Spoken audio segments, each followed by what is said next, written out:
नहमदुहु व नसल्ली अला रसूलिहिल करीम। मुल्तान से हमारे पास एक सवाल है कि ये जो लोग दिखावे के तौर पर महफिल मिलाद करवाते हैं घर में, अब पड़ोसी ने अगर एक देग पकाई, दो देगें पकाई तो ये 4 देगें पकाएंगे। दिखावे के लिए अमल करने के हवाले से हमारा दीन क्या कहता है?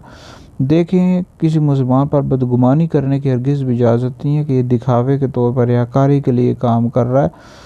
तो बहरहाल ये हमारे माशरे में बहुत ज़्यादा आम हो गया है। लोग दिखावे के लिए बहुत काम करते हैं।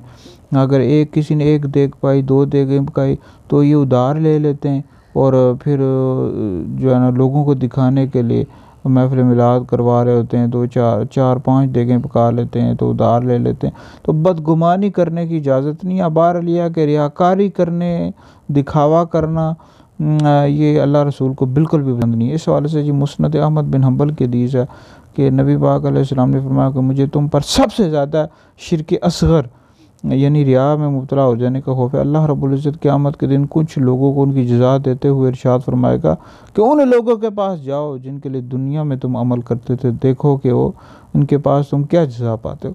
तो बहरहाल महफ़िल मिलाद करवाएं। अल्लाह ताला ने आपको तौफ़ीक दी, अपने घर में लंगर भी पकाएं और ये सारा काम अच्छे काम है, करने चाहिए, मुस्ताहब काम है महफ़िल मिलाद करवाना और लोगों को में लंगर तकसीम करने, सवाब के काम है। लेकिन रियाकारी के लिए ना करें, दिखावे के लिए तौर पर हरगिज़ भी ना करें। तो इस वीडियो को सुनकर आगे भी पहुँचाएँ, आपके लिए बहुत बड़ा सदका जारिया है।